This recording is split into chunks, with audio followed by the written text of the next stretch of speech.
esta chamada está sendo gravada. Agora esta chamada está sendo transcrita. Agora esta chamada está fazendo anotações. Boa noite, pessoal. Tudo bem com vocês? Estamos aqui reunidos hoje, né? Dia 24/10/2025, às 8h10 da noite, né? Às 20h11, essa sexta-feira, tendo aqui nosso encontro em relação à parte de estudos de casos, com foco em práticas e supervisão, tá? Meu nome é Oséias Paulino e vamos estar aqui conduzindo hoje com essa turma maravilhosa que está aqui com a gente, né? José Aparecido, Eric, Ângela, Claudiceia, Márcio, né? Alexandre. Então, sejam bem-vindos. Os que estão chegando agora também sejam bem-vindos, né? E vamos dar sequência para a nossa forma de trabalho dentro da supervisão, que é uma prática com que a gente diz que tem que ter um certo cuidado, né? Tem que ser uma questão com que a gente tem que estar sempre estudando também, né?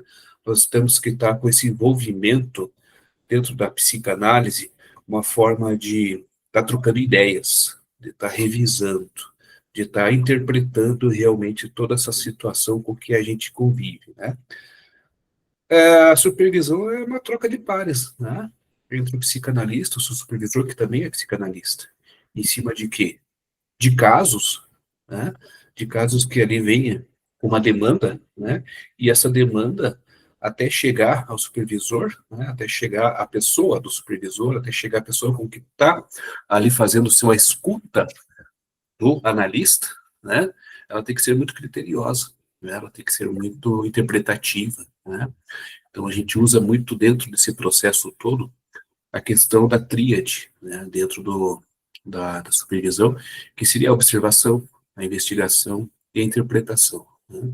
Então, a observação, a investigação e a interpretação, ela entra muito interessante nesse desenvolvimento.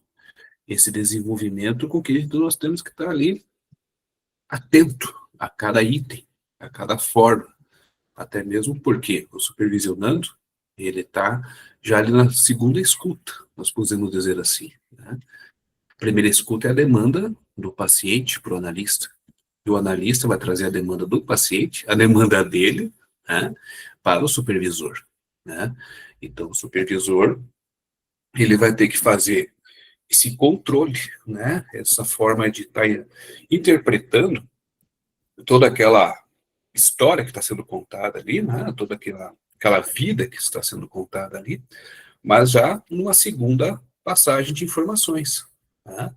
Então, toda aquela forma com que o analisando o paciente trouxe para o analista, né, é anotado pelo psicanalista, é interpretado pelo analista, mas por situações pode ter tido alguma dificuldade, alguma situação ali que ele não tem encontrado um caminho, né, e traz para seu supervisor para fazer essa discussão, né? Então, já chega ali, a gente pode dizer, uma história com uma segunda via, né? Já chega ali uma história com uma segunda interpretação, né? Então, isso que é interessante dentro desse processo, dentro dessa forma de a gente estar estudando, até mesmo porque, como já dito, né, a supervisão ela não é fácil, né? Ela tem que entender que existe ali já duas emoções sendo aplicadas, sendo transmitidas até o supervisor, né? O que pode ter de interferência desse processo quando começa, né? O supervisor atender o psicanalista, né? O seu supervisionando, que a gente chama, né? São as emoções do próprio psicanalista, os gatilhos do próprio psicanalista também. Vejamos que aqui nós estamos falando da psicanálise e do analisando. Aqui nós estamos falando do supervisor e do psicanalista, né? Então, nós temos que ver a demanda também desse psicanalista. O que ele entendeu daquele caso? Será que não levou tanto para o pessoal também, né? Será que ele não levou por questões de gatilho dele também, em algumas situações, né? Depois eu vou comentar dois casos de início que a gente consiga debater um pouquinho eles ali para a gente entender essa situação, né? Então, vamos deixar aqui de uma forma já bem explícita, né?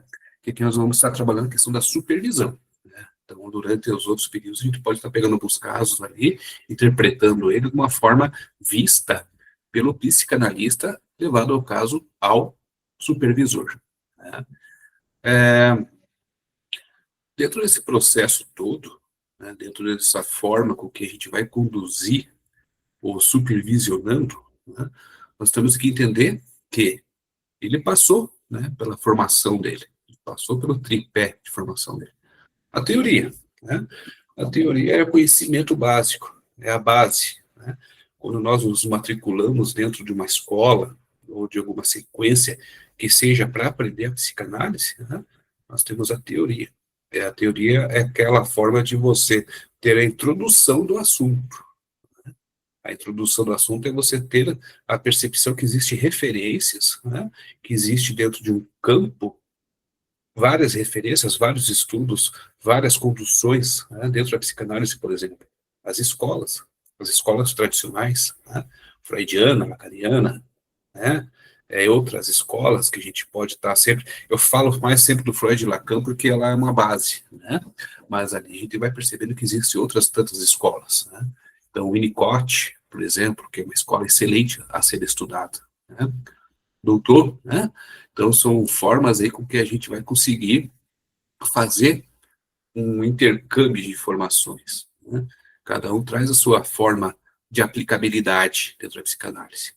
A infantil, a adulta, né, a de conflitos, a gente pode dizer assim, né, o entendimento, pessoas que realmente querem estudar psicanálise, propriamente dito, não há necessidade de ser o psicanalista praticante, mas pode ir para uma base, por exemplo, de estudos, né, ir para uma docência, né, existe a história da psicanálise 1, a história da psicanálise 2, a filosofia da psicanálise, né, a clínica psicanalítica, a estrutura psicanalítica, né.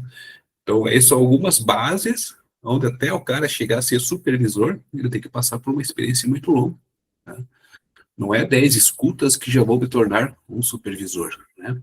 Não é uma condução de alguns casos que me torna já o supervisor. É uma forma inicial que a gente escuta desde o início dos estudos dentro da psicanálise. Quando que eu vou me liberar, né? Quando que eu vou me permitir a ser psicanalista? A mesma ideia, a mesma pergunta e o mesmo pensamento vai ser quando você quiser, né, ir para a parte, para a prática da supervisão. Quando que eu me permito ser supervisor? Quando que eu me permito a pegar um caso, né, de uma pessoa já que vem trazendo do seu analisando, né? Então, não pode ter dúvidas, né? Tem que ter uma discussão ampla, né? Tem que ser uma discussão onde você consiga ali, de uma certa forma, estar trazendo o seu conhecimento dentro desse processo também, né? Então, não é um estudo fácil, não é um estudo simplesmente do tipo, vou virar supervisor e a semana que vem já vou colocar no meu Instagram supervisão, né, com um psicanalista tal, a tal horas, né, com várias pessoas, né. Então existe todo esse processo de você estar aí atuante, pegando primeiro um caso, né, trabalhando sempre bem aquele caso supervisionando, né, você está ali um longo tempo ali fazendo essa supervisão, pegando o caso desse paciente, né, pegando o caso das interferências que pode estar ocorrendo, das intercorrências que pode estar acontecendo, você estudar, né, então a prática do supervisor, ela é uma forma com que você tem que estar já bem prático, né, então o que diz a psicanálise numa forma de início de estudos, né? É teoria, né, é análise pessoal e a supervisão, né? Então, a teoria, como já falei, é estudo, a referência, a introdução ao assunto e você ampliar a sua rede de informações ali, né? Análise pessoal, né? A análise pessoal é a tua própria forma de você fazer a sua aplicação das suas dores também dentro do cenário psicanalítico, né? E você ali também, como estudante de psicanálise, como você sendo a parte, né, já de um processo com que você vai fazer parte do mundo psicanalítico, você também percebendo os movimentos, né, do seu psicanalista, viu? o que ele traz ali para você, o que ele faz de diálogo de interessante dentro de uma clínica, né? E a supervisão, que é o momento crítico, né? Que é você pegar o paciente, né? Que você já vai com certo nervosismo também, que você vai começar a atender esse paciente, que você vai ter a primeira contato com esse paciente, né? Vai ter quebra de gelo, você vai ter que ter esse desenvolvimento lento, né? E a parte crítica também é com o teu supervisor, porque o supervisor vai chegar, você como supervisionando, né? Ele vai chegar até você fazendo as perguntas, mas como é que vamos fazer esse debate, né? Se a pessoa também não entendeu, né, de início, o que o paciente estava querendo trazer a ele, né? Ah, ele trouxe para mim que ele está cansado hoje. Não, cansado todo mundo tá o dia inteiro, né? Você até começar a atender, do normal do nosso dia a dia, a gente já é cansado, né? Agora, imagine uma pessoa que chega ali do cansaço do trabalho, da família e tudo, mas com a consciência dele também cansada de tantos pensamentos daquele dia, de tantas dores daquele dia, de tantos conflitos, né?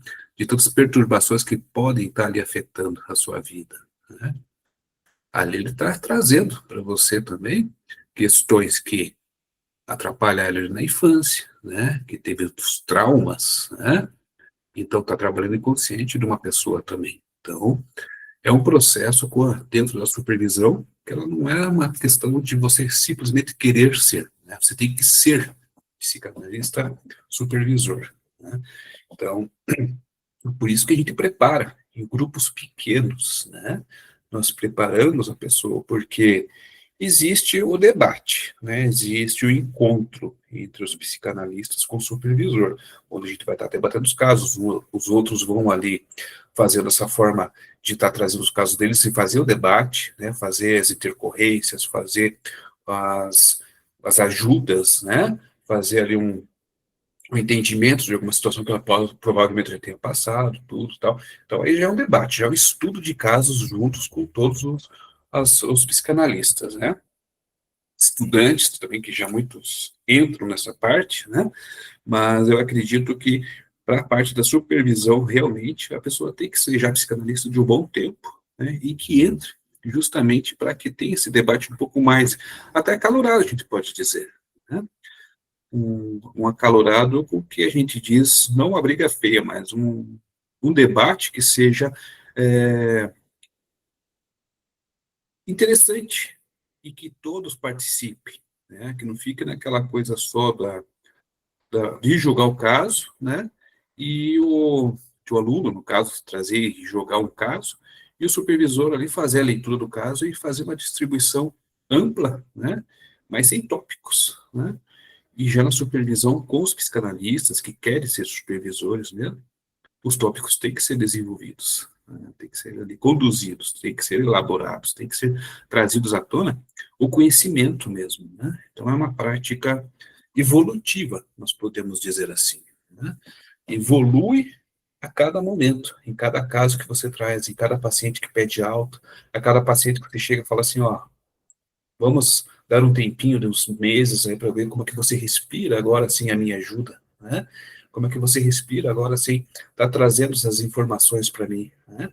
Vamos fazer um tempinho, vamos fazer um acúmulo de informações, daí daqui 6 meses a gente retorna, ou daqui 3 meses, para ver como é que está, né? Esse teu processo aí de elaboração de ideias, sem estar ali com a mão no ombro, nós podemos dizer assim, né? Então, é uma questão da gente estar ali ampliando até o nosso vocabulário, né? O nosso vocabulário psicanalítico, né? E interpretar o que também o nosso psicanalista está trazendo para a supervisão. O que ele entende de conceitos e definições em cima daquilo que ele está falando. Isso é importante, né? O que o psicanalista entende daquela situação que está acontecendo. O que o psicanalista entende da forma com que foi colocado dentro daquele assunto. Tríade entra, observação, investigação e interpretação, né? Observar o acontecimento, enxergar o acontecimento, né? Visualizar o acontecimento. Então, muitos que eu conheço até terminam uma análise, o paciente sai da sua clínica, ele fecha os olhos e faz a manobra de pensamento dentro da sua cabeça. Né? O que ele estava querendo dizer com aquele assunto? Que raiz ele estava querendo trazer daquele assunto? Que fundamentos que ele estava querendo trazer daquele assunto para nós? Né? São histórias de vida. Né? Não se trabalha com receita de bolo dentro da psicanálise. A receita de bolo ela não pode ser colocada ali dentro de um ambiente onde a pessoa tem a sua vida, tem a sua cultura, tem a sua comunidade, teve a sua família. Né? Vai entrar a questão da ética e da moral? Vai entrar a questão da ética e da moral. O que é certo, o que é ruim, o que é bom, o que é mal, né? O que é condizente com o ambiente, né? O que é trazido de forma implícita, né? Ou explícita dentro desse processo. Não é uma simples manobra, né? Não é uma simples manobra de pensamentos. Nós vamos induzir o paciente a pensar de uma certa forma. Nós vamos fazer com que o paciente tenha suas ideias exploradas e entendidas por ele naquele momento. Então, é uma forma com que a gente não pode ser crítico. Né? Nós não podemos ser conselheiros, nós não podemos trabalhar com questões ali que a pessoa, no momento psicanalítico, necessite da sua fala. Né? Existem as complementares, isso nós não podemos negar. Né? Nós não somos o rei do mundo, nós não vamos trabalhar com a psicanálise como raiz, fonte e a verdade. Né? Vai ter pessoas que vão estar trabalhando com uma forma terapêutica complementar em outras situações com essa mesma pessoa. Só que nós temos que estar cientes de que nós temos a nossa vontade, a nossa verdade ali declarada para eles, né, de que a psicanálise é a fala. Né? Ele vai estar ali falando com a gente, trazendo suas dores e tudo tal, e para o psicanalista. Né? Agora a parte é mais difícil. Né? O psicanalista trazendo para a supervisão tudo isso. E como o supervisor vendo, entendendo que quem está trazendo o assunto para você também é um ser humano, né?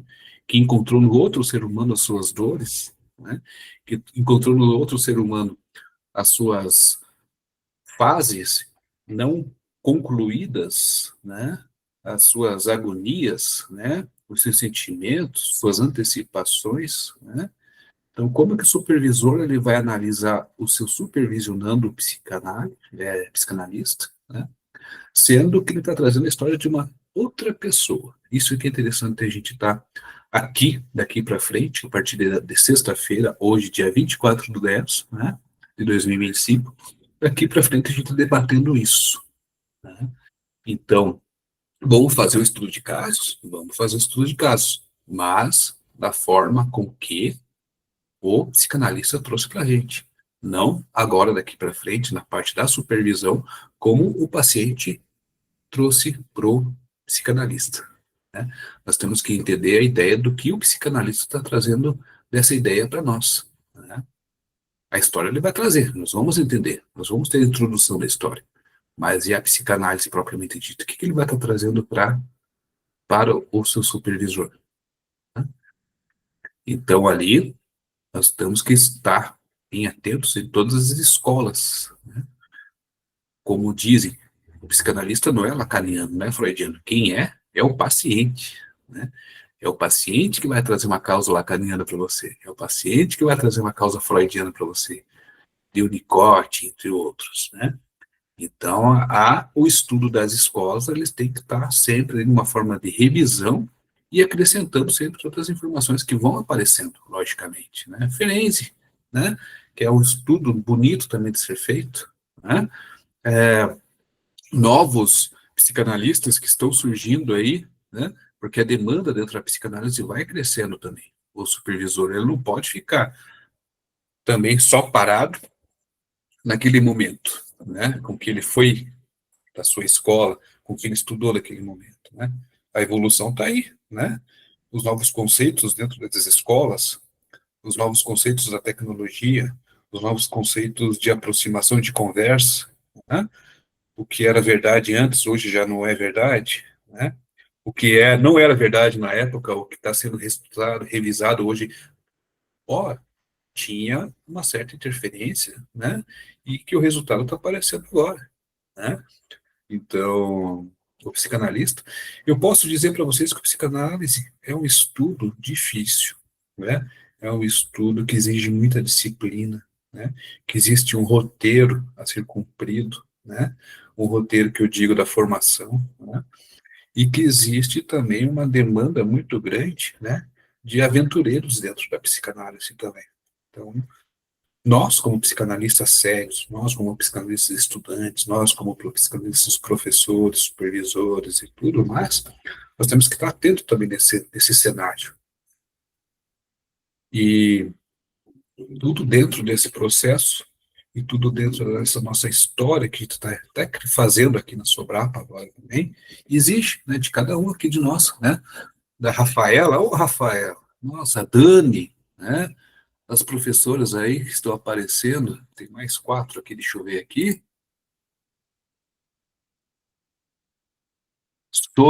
Sônia, legal. Alexandre Brito já tinha dado conversada com ele, né? Cris, aí, maravilha. Nossa, que legal, gente. Que legal, que legal, que legal. Saudade de vocês aí, né? Pessoal, então, como primeiro encontro hoje, né, eu queria fazer uma questão, né, que é muito costumeira, a gente pode dizer, dentro da psicanálise, dentro da supervisão, principalmente, quando o psicanalista vem procurar o seu supervisor, né? Vou trazer 2 situações aqui, a gente vai fazer um debatezinho em cima deles, tá? Primeiro caso, né? Chega uma psicanalista novata, né? Dentro da psicanálise, né? Ainda pré-solta, vamos dizer assim, com as suas análises dentro do campo da clínica, né? E ela chega para o supervisor e fala, professor, eu tenho um caso, né, que surgiu agora, né? Só que estou na terceira sessão com ele e já estou com medo. Por que você está com medo? Porque na terceira sessão e ainda ele não falou nada, né? Ele não fala só o que ele iniciou na sua primeira avaliação ou na sua primeira análise, né? E já na terceira sessão não desenvolve, é sempre a mesma coisa, é sempre a mesma coisa, é sempre a mesma coisa. Já chega falando só daquilo, né? E eu estou na terceira sessão com ele e já está ficando chato o ambiente, porque ele não cresce, né?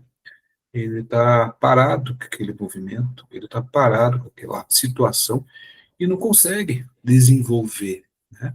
É sempre a mesma coisa.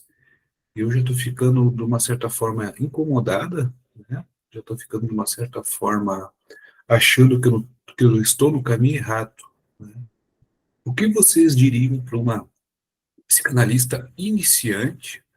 Vamos dizer ali que é o seu segundo caso de atendimento, né?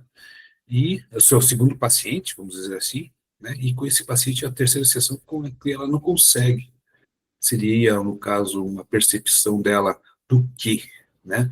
O que, que a gente poderia estar transmitindo para ela de uma certa forma, com que ela conduza e consiga seguir com esse processo. Pode falar, Eric. Você acha que você já queria falar? Vamos lá. Na realidade, eu estava só abrindo a câmera, mas, primeiramente, essa é uma situação muito interessante e, acima de tudo, eu recomendaria calma no caso dela. Utilizando como uma referência, que é claro que é indevida, eu já tive clientes que literalmente passaram 3 sessões em silêncio. O que é que eu fiz? Esperei, depois dei um toque para eles e a gente continuou com tranquilidade. Até o silêncio, eu acho que é extremamente enriquecedor. Se a pessoa não está caminhando naquele momento, às vezes é necessário a gente dar alguns toques, algumas questões para aprofundar, outras vezes deixar a pessoa no seu momento, até para que ela possa refletir, possa olhar, possa se interiorizar naquele momento e a partir daí a gente crescer, no caso. Principalmente se estamos falando de alguma coisa muito do início. Perfeito, perfeito. A calmaria, né? A questão de que a pessoa que está atendendo também tem os seus limites, né? Também tem a Uhum, sua questão de como fazer o processo inicial, né? A gente pode uhum, dizer assim que é a primeira vez que a pessoa chega, por exemplo, numa empresa, né, e começa a trabalhar. Não conhece todo mundo, né? E vamos transferir isso para dentro da psicanálise, né? Ela não conhece toda a história do seu paciente, não conhece a fisionomia do seu paciente, não conhece o que a uhum, pessoa pode estar ali. De uma certa forma, explosiva até pode acontecer, né? Às vezes você chega na quarta sessão, a pessoa chega ali já com dinamite na mão ali, com estupim praticamente no finalzinho, né? Então, é uhum. interessante. A calmaria, Eric, é mega super interessante nesse processo. Interessante. José Aparecido, obrigado, Eric. Boa noite, Oséias. Boa noite. Bom rever você. E eu diria que, acrescentando um pouco mais nessa fala do Eric, é, no começo, né? Normalmente o começo é assim, é inibidor mesmo. Você não sabe quem está na sua frente, né? Quando você se propõe a fazer uma análise, fazer uma terapia com um psicanalista, o paciente, vamos chamá-lo assim, paciente, ele não conhece, ele não sabe quem é você. Isso é como fosse conhecer uma pessoa pela primeira vez. Você vai namorar uma pessoa e eu não sei quem é, eu vou conhecendo aos poucos, e assim é o processo. É lento mesmo. Eu, só para exemplificar, Oséias, e eu tive uma senhora paciente, que ela chegou um dia no meu setting e falou assim, hoje eu não quero falar nada. Tá bom. Eu peguei meu celular e fiquei no celular. Ela se incomodou tanto que falou, você não vai me perguntar nada, aí pronto, aí desencadeou. Mas é mais ou menos isso. Eu acho que é interessante, sim, a gente fazer uma sondagem, observar, porque o silêncio também fala, né, Oséias? O silêncio fala e muito, né? O silêncio grita. Então, mas é isso aí. Acalma, tal, não, fica tranquilo. Na hora que você sentir vontade, você pode falar. Fica à vontade. É assim que eu agiria. Perfeito. O silêncio fala, né? A fisionomia da pessoa fala, Fala. né? Não verbal, Não verbal. Isso. A questão da pessoa estar ali refletindo, então ela não está em silêncio, né? Ela não está quieta, ela está ali numa situação que está tendo conflitos, né? Ali, antes de chegar, gerou o caos, para chegar ali no momento da fala e gerar os conflitos, né? Então é interessante esse processo. A pessoa ela não está quieta, né?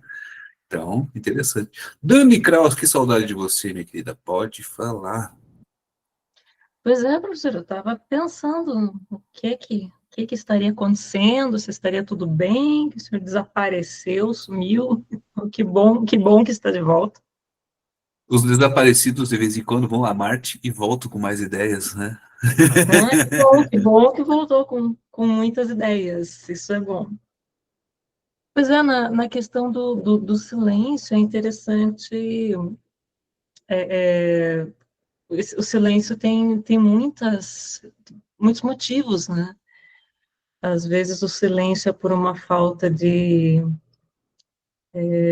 se sentir confortável, às vezes a pessoa está ali, mas não está ainda totalmente pronta para se abrir com um estranho, né? Às vezes ela tem alguma coisa tão complicada que ela não consegue nem saber por onde começar, e às vezes é melhor ficar quieta. Às vezes ela está testando mesmo, quer saber se você não vai abandonar ela também, quer saber se você não vai se incomodar.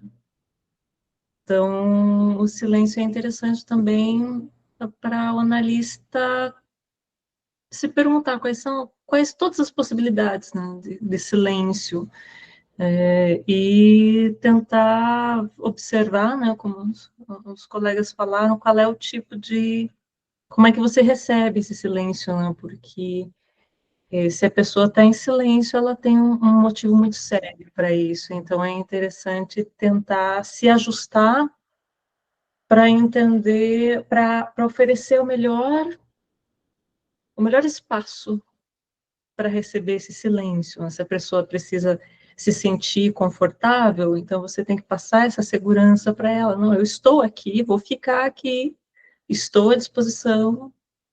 Na hora que você se sentir confortável, pode falar. Ah, não quer falar porque não sei e tal. Não tem problema. Isso não me incomoda. Não me incomoda, não me afeta, e ao mesmo tempo eu estou aqui exatamente para você. Se você quer, se ficar em silêncio para você é bom, vamos ficar em silêncio, eu vou ficar em silêncio junto com você.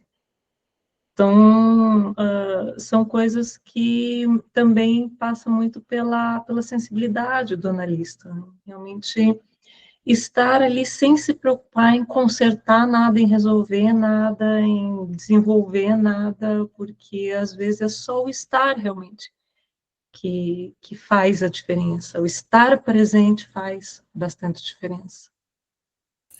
Perfeito. E isso entra bem na questão de que a pessoa, muitas vezes, ela não é escutada. Ela está tão já engessada nesse ponto, né? Que quando ela encontra uma pessoa que, para fazer a sua escuta, que vai dar atenção para ela, ela já está tão engessada, ela já está tão reprimida, né? A gente pode dizer que ela está tão recalcada. Vamos colocar todos os termos aí que a gente vai estar desenvolvendo dentro aí, né? Mas, às vezes, o silêncio assusta a pessoa também, né? O silêncio do ambiente, muitas vezes, né? Quando chega o terapeuta e fala para ela, por exemplo, pode começar a falar, né? Os segundos iniciais do silêncio, né? Do tipo, nossa, estou aqui na minha frente com uma pessoa que vai me escutar, né?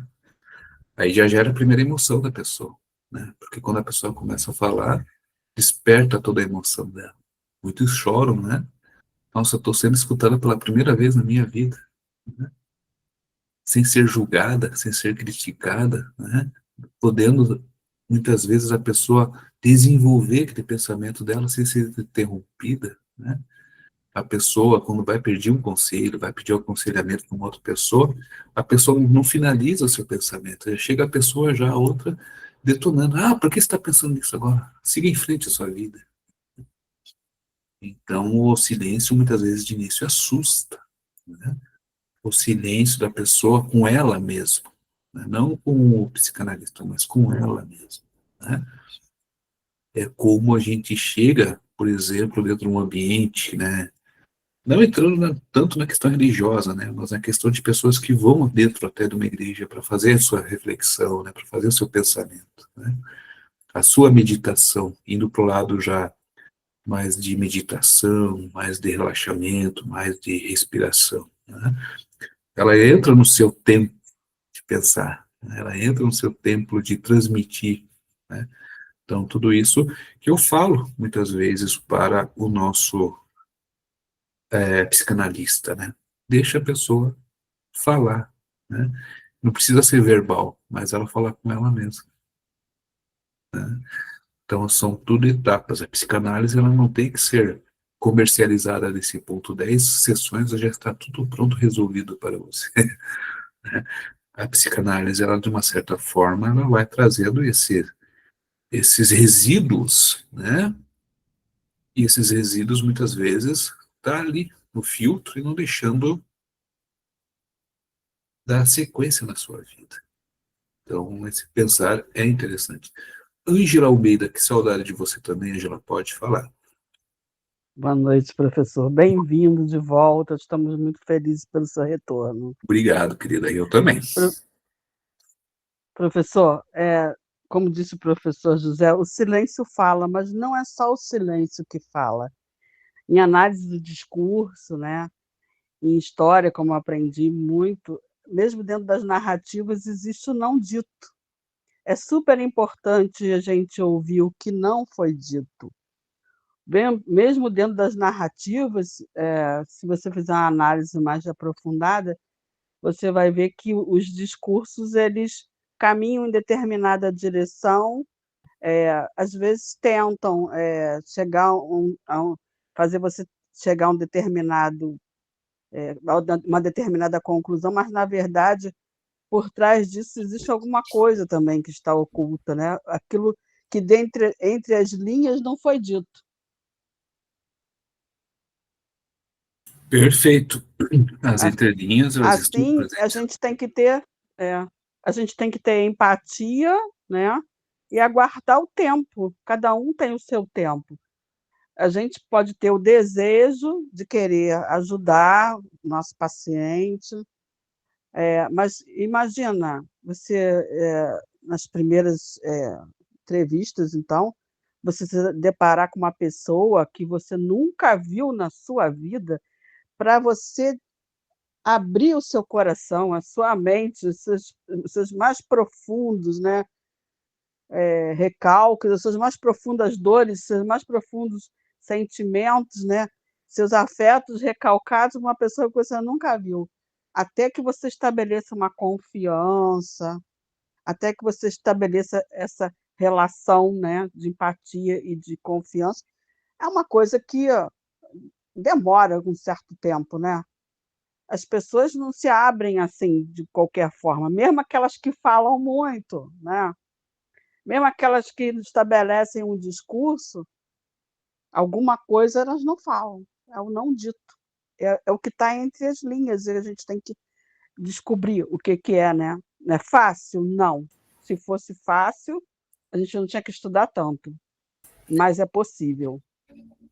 Perfeito. Agora imagine esse momento, né, em que chega todo esse caso do analisando, do analista para o supervisor, né?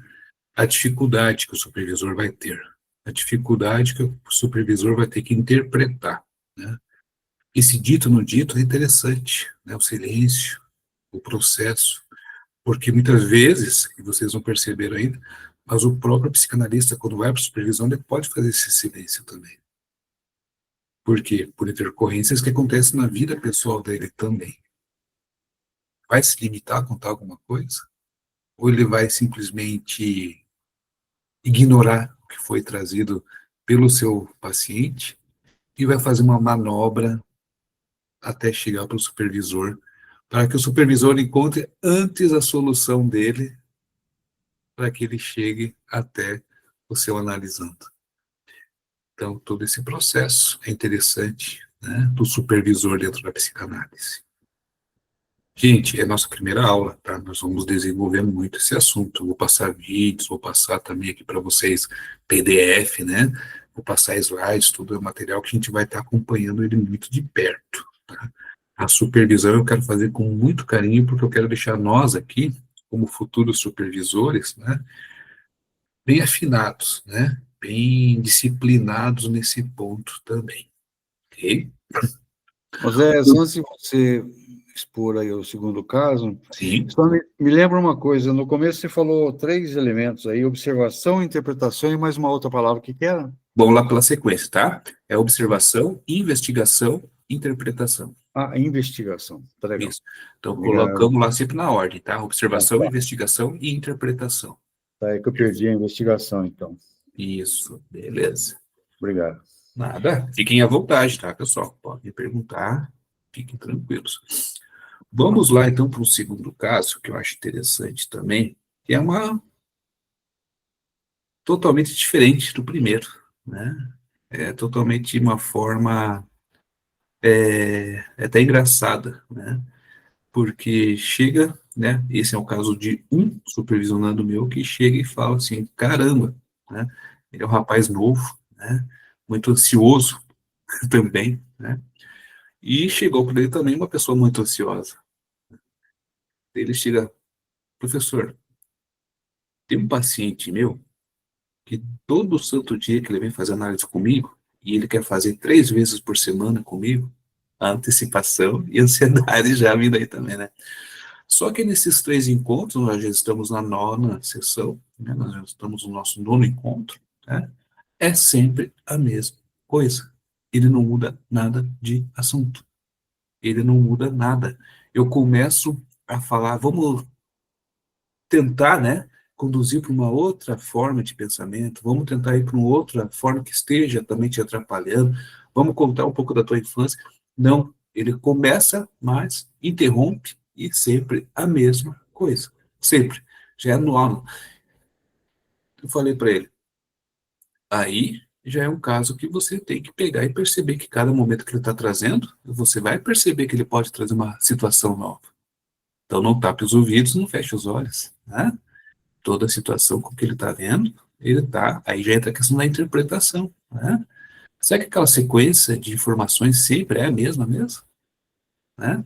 Será que aquela sequência de informações que ele está trazendo ali, de fala, sempre é dentro da mesma situação? Você não está percebendo, não está fugindo de algum assunto, ou não conseguiu perceber que às vezes ele está num ambiente diferente, mas ele está contando a mesma história, né? Ou ele está contando a mesma história tentando ir para um outro ambiente, né?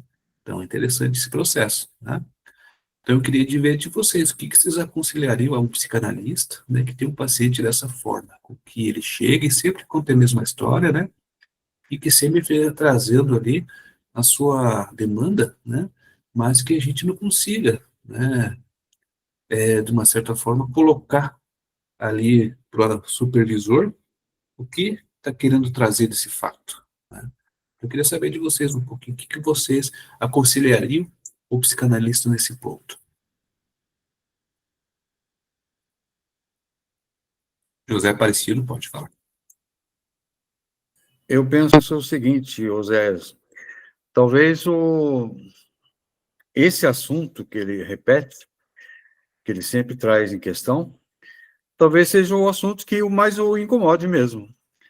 Ele está dando muita ênfase para isso, né? Então ele está colocando muito peso, muita ênfase, está trazendo, olha, eu estou falando, olha, eu estou marcando, eu estou dizendo para você, é isso que está acontecendo. Não, porque meu pai, é isso que eu estou falando. Então, talvez tenha aí nesse miolo aí uma coisa que realmente o incomoda. É aquilo, ele tá sinalizando. Eu acho que o analista, não, o psicanalista, talvez, por que isso você está insistindo muito? Por que você insiste muito nesse ponto? Qual que é o seu olhar com relação a isso, né? Talvez eu perguntasse isso para eles, né? Sempre a mesma coisa? Tá bom, mas eu vejo assim, é algo que está incomodando tremendamente, por isso que ele enfatiza muito, ele coloca muito valor nisso. É assim que eu penso.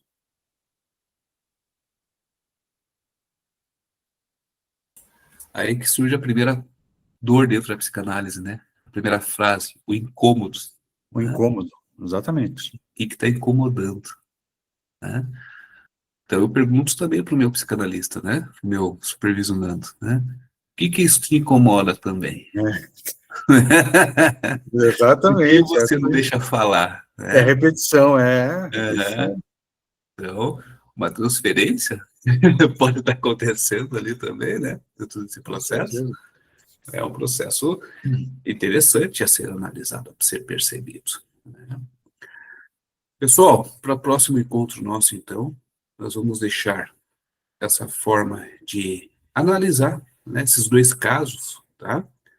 E dentro do processo, né, até que o José perguntou, né, o professor José perguntou para nós, né, da tríade, observação, investigação e interpretação, tá?